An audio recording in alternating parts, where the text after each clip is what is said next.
So, hi guys, today we have to discuss some of the most important CNS MCQs.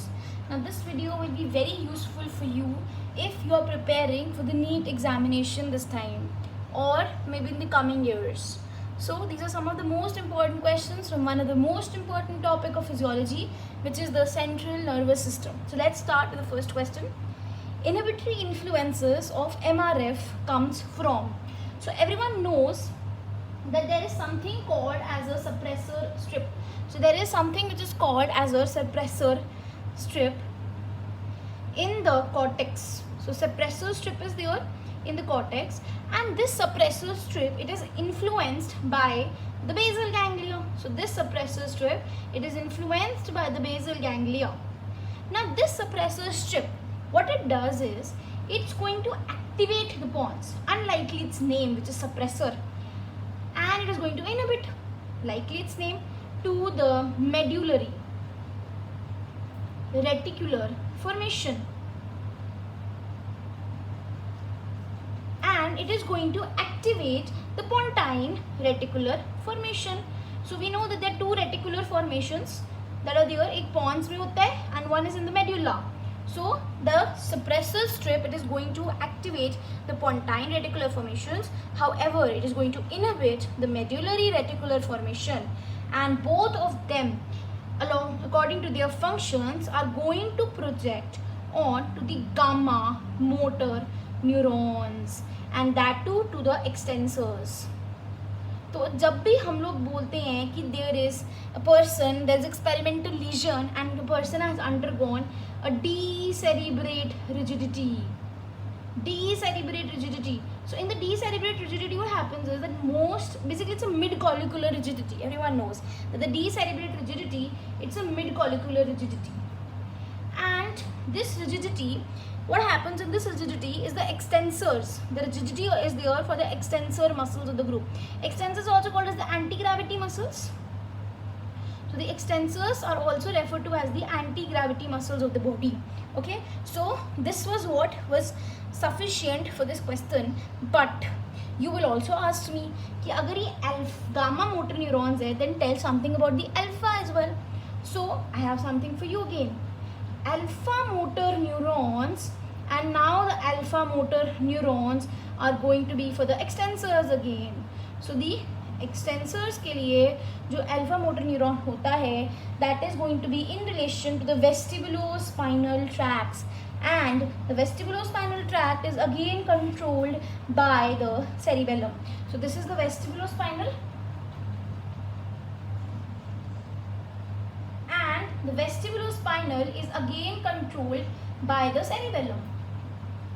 Then one more thing you will ask, what happens to the alpha motor neurons of the flexors now? है ना, हमने extensors की बात की, flexors का क्या होगा? So इनके जो flexors होते हैं, alpha motor neurons के जो flexors होते हैं, these are actually your lateral system pathway. Now what is lateral system pathway? We have two system pathways. हम लोग जब भी motor system पढ़ते हैं, we have the two systems, that is the lateral and the medial system. Lateral system is controlled with the skillful and the voluntary movements of the body. Now lateral system pathway includes the two tracks. First is the rubrospinal, and the second tract is the lateral corticospinal tract. CST means corticospinal tract. Okay, so these are the three important points that I have covered today. First point, alpha motor neurons affecting the extensors.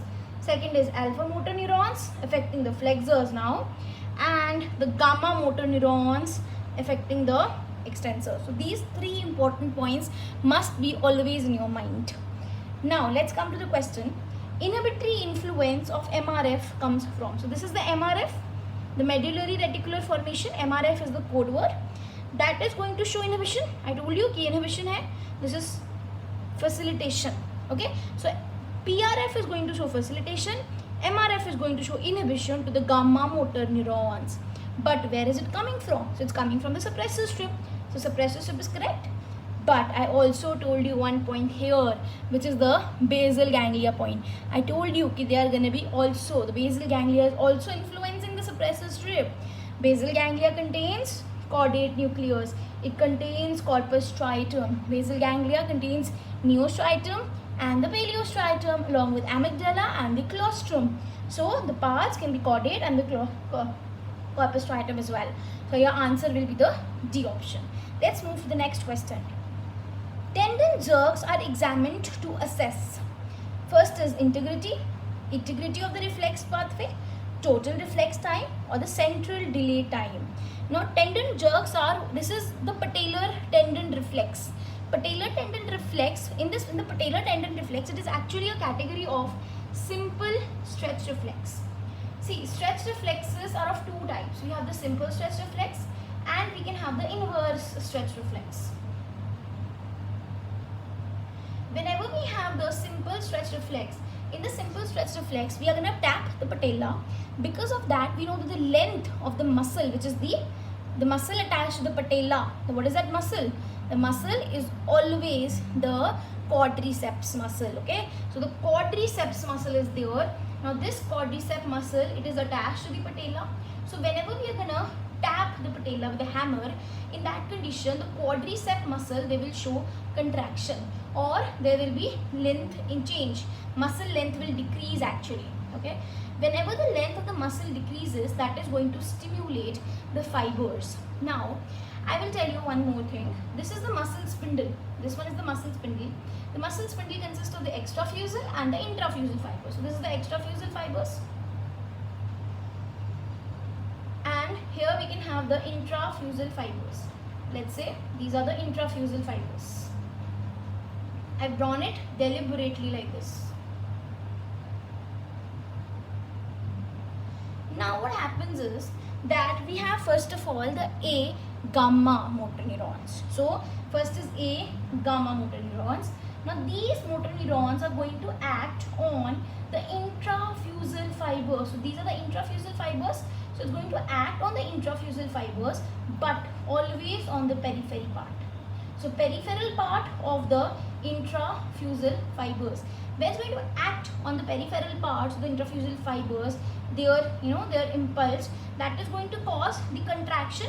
The length is going to shorten, and this is going to cause, now this is the nuclear bag fiber. You know that the intrafusal fiber consists of two fibers, the nuclear bag fibers and the nuclear chain fibers.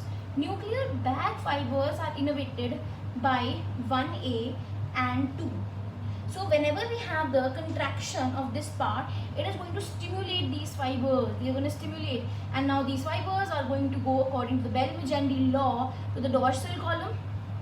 Now the dorsal column pe jayenge. Then after the dorsal column, they are going to go to the anterior column, and then in the anterior column we have which type of fibers?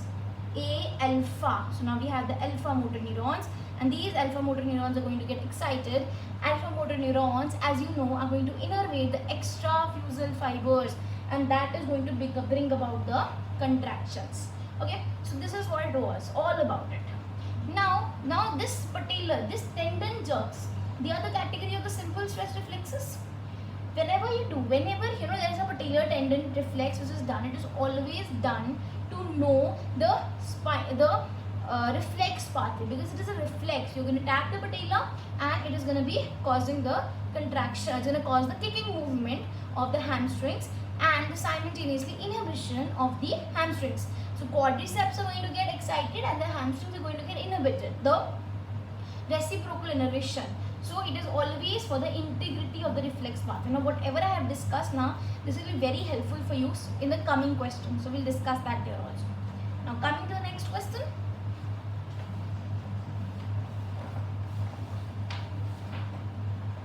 Okay, so this one is the next question. Increased gamma motor neuron discharge stimulates the muscle spindle because. Now, just we had discussed this topic, that again, if you want, I can just revise it.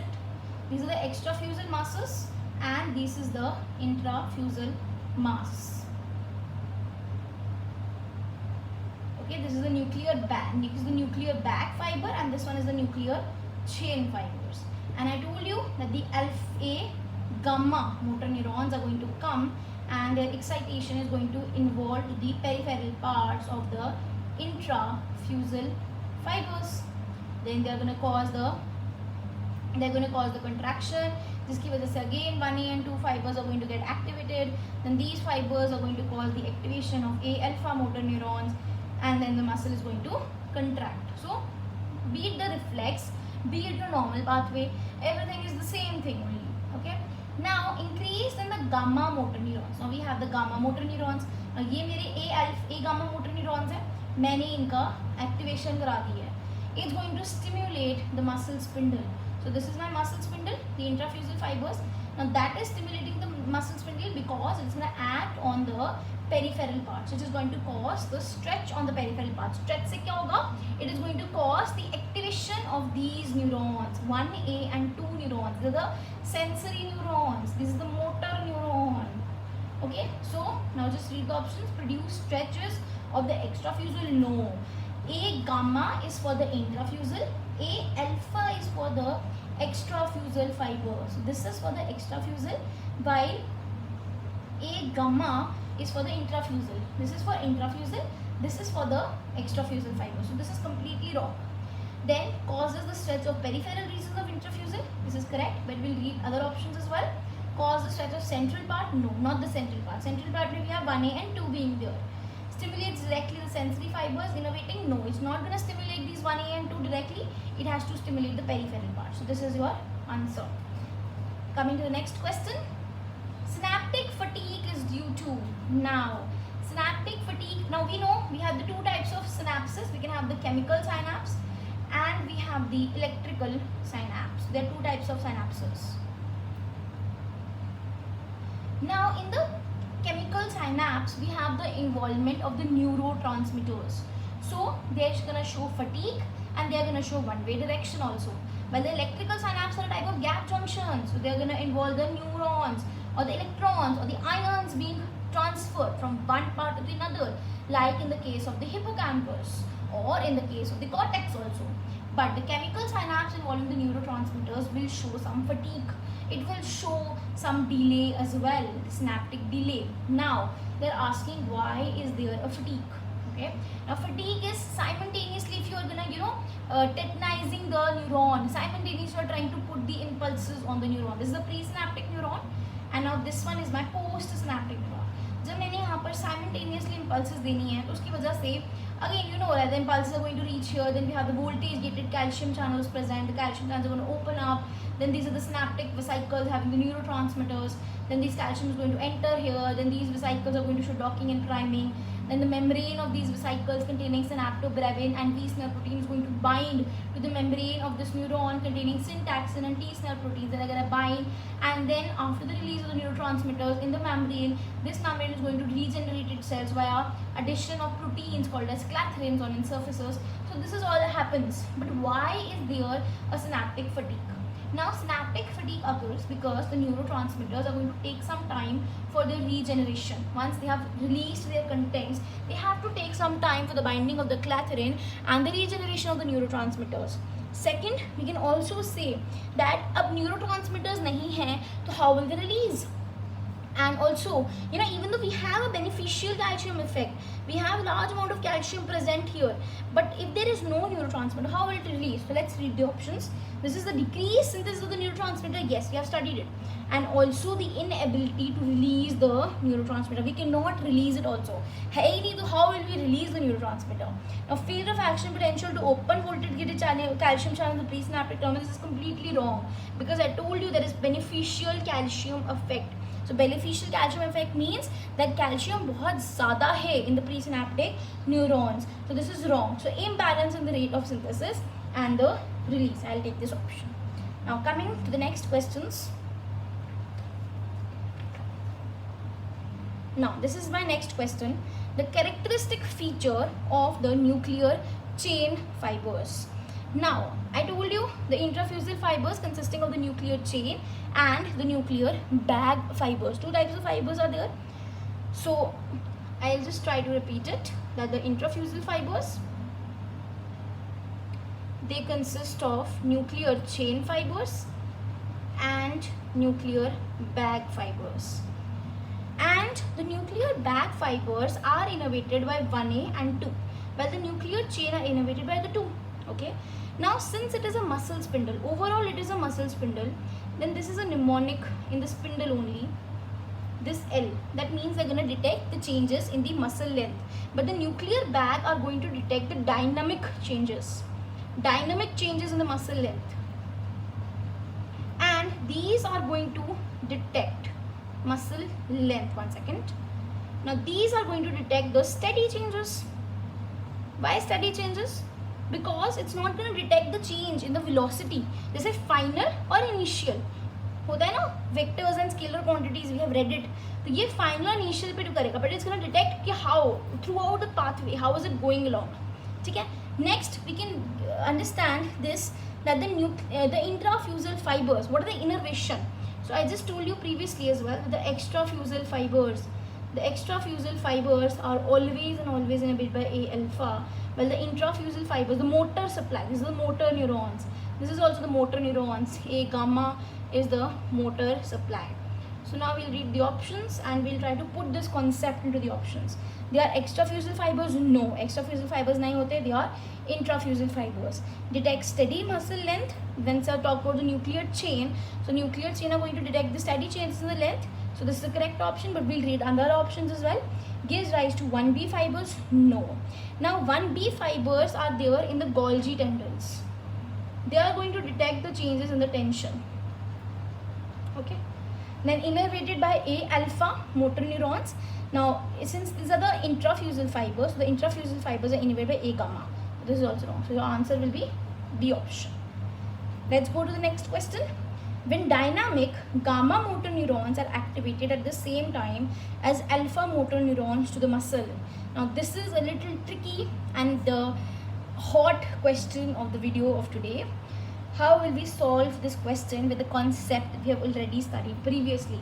So this is the third time I'm trying to apply the same concept for solving the questions.